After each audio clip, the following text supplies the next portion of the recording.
ನಿನ್ನೆ ಅವರ ರೇಬಿಸ್ ಕಾಯಿಲೆಗೆ ಹೈಕೋರ್ಟ್ ಡೋಸ್ ಕೊಟ್ಟಿದೆ. ಅವರ ರೇಬಿಸ್ ಕಾಯಿಲೆಗೆ ಒಂದು ಡೋಸ್ ಫಸ್ಟ್ ವ್ಯಾಕ್ಸಿನ್ ಅಲ್ವಾ? ನಮ್ಮ ಪಶುವೈದ್ಯರು ಇಲ್ಲೇ ಇದ್ದಾರೆ, ಡಾಕ್ಟರ್ ಶಿವರಾಮ್ ಅವರು ಅಲ್ವಾ ಸರ್?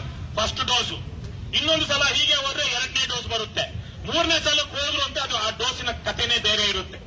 ಬಿಡ್ರಯ್ಯ, ವೀರೇಂದ್ರ ಹೆಗಡೆಗೆ, ಹರ್ಷೇಂದ್ರ ಕುಮಾರ್ ಇವರಿಗೆಲ್ಲ ಹೇಳೋದು, ನೀವು ಸಾರ್ವಜನಿಕ ವಲಯದಲ್ಲಿರುವಂತವರು, ವಿಶೇಷವಾಗಿ Virendra Hegde is our public representative, ಅವರು ರಾಜ್ಯಸಭಾ ಸದಸ್ಯರು.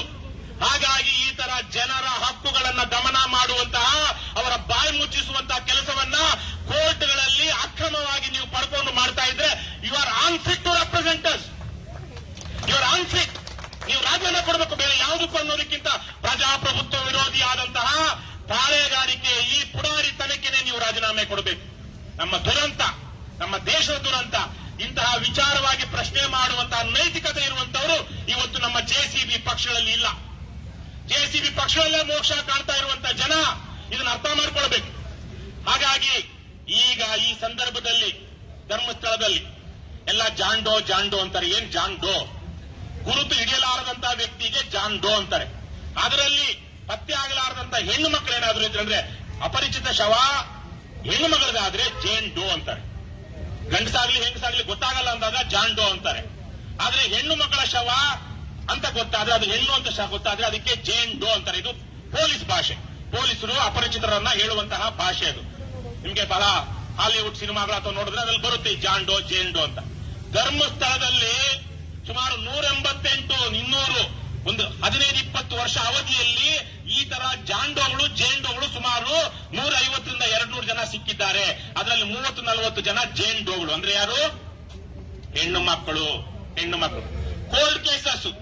ನಮ್ಮ ಪೊಲೀಸ್ ವ್ಯವಸ್ಥೆ ಎಷ್ಟು ಅನಾಗರಿಕವಾಗಿ ಅಯೋಗ್ಯವಾಗಿದೆ ಅಂದ್ರೆ, ಈ ಕೋಲ್ಡ್ ಕೇಸಸ್ ನ ಪತ್ತೆ ಹಚ್ಚಿ ಅದಕ್ಕೆ ಒಂದು ವಿಶೇಷವಾದ ಸೆಲ್ ಮಾಡಿ ಇದು ಪತ್ತೆ ಹಚ್ಚಿ ಅದರ ಹಿಂದೆ ಯಾರಿದ್ದಾರೆ, ಅದು ಆತ್ಮಹತ್ಯೆಯೋ, ಆತ್ಮಹತ್ಯೆ ಆಗಿದ್ರೆ ಪ್ರಚೋದಿಸಿದವರು ಯಾರು, ಕೊಲೆ ಆಗಿದ್ರೆ ಕೊಲೆ ಮಾಡಿದವರು ಯಾರು, ಅಥವಾ ಇವರು ಈ ಹೆಣ್ಣು ಮಗಳಾಗ್ಲಿ, ಈ ಮಗನಾಗ್ಲಿ, ಈ ವ್ಯಕ್ತಿ ಆಗ್ಲಿ, ಈ ಪುರುಷ ಆಗ್ಲಿ, ಮಹಿಳೆ ಆಗ್ಲಿ, ಯಾರ ಮನೆಯ ದೀಪ, ಯಾರ ಮನೆಯ ಮಗು, ಯಾರ ಮನೆಯ ಗಂಡ, ಯಾರ ಮನೆಯ ಹೆಂಡತಿ, ಇದನ್ನ ಹೇಳುವಂತಹ ಜವಾಬ್ದಾರಿ ನಮ್ಮ ಪೊಲೀಸ್ ವ್ಯವಸ್ಥೆಗಿರುವ ಪೊಲೀಸರಿಗಿರುವಂತದ್ದು.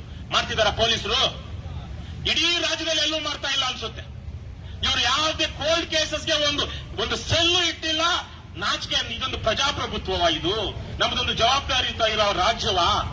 ಧರ್ಮಸ್ಥಳದ ಬಿಟ್ಬಿಡಿ, ರಾಜ್ಯದಲ್ಲಿ ಎಷ್ಟು ಪ್ರಕರಣಗಳಲ್ಲಿ ಇವತ್ತೇನೋ ಒಂದು ಸೌಜನ್ಯ ವಿಚಾರವಾಗುವ ಹೀಗೇನೆ ಪದ್ಮವಲ್ಲಿ ವೇದವಲ್ಲಿ ತರಕ್ಕೆ ಅದು ಮರ್ತೋಗ್ಬಿಡ್ತಾ ಇತ್ತು. ಆದ್ರೆ ಆವತ್ತಿನ ಸಂದರ್ಭದಲ್ಲಿ ಜನಾಕ್ರೋಶ, ಬಹಳ ಜನ ಇಲ್ಲಿರುವಂತಹ ವಿಶೇಷವಾಗಿ ಜನವಾದಿಯವರು, ಸಂಘಟನೆಯವರು ಶುರು ಮಾಡಿದಂತ ಹೋರಾಟ ಅದು ಯಾವ್ಯಾವುದೋ ಹಂತಕ್ಕೆ ಹೋಗಿ, ಆದ್ರೆ ಇವತ್ತು ಅತ್ಯಾಚಾರಿಗಳು ಯಾರು ಅಂತ ಗೊತ್ತಾಗಿಲ್ಲ. ಅವನು ಸಂತೋಷ್ ಕುಮಾರ್ ಅತ್ಯಾಚಾರಿ ಆಗಿದ್ರು, ಇವತ್ತು ಹಿ ಇಸ್ ರೋಮಿಂಗ್ ಫ್ರೀ, ಸ್ವತಂತ್ರ. ಅವನ ಅತ್ಯಾಚಾರಿನೇ ಆಗಿದ್ರೆ, ಅವನೇ ಕೊಲೆಗಡಕ ಆಗಿದ್ರೆ ಇವತ್ತು ಅವನು ಆರಾಮಾಗಿ ಓಡಾಡ್ತಾ ಇದ್ದಾನೆ. ಯಾರ ಪ್ರಶ್ನೆ, ಯಾರ ಮರ್ಯಾದೆಯ, ಯಾರ ದಕ್ಷತೆಯ, ಯಾರ ಯೋಗ್ಯತೆಯ ಪ್ರಶ್ನೆ ಇದು? ಯಾರದಮ್ಮ? ಯಾರ್ದು?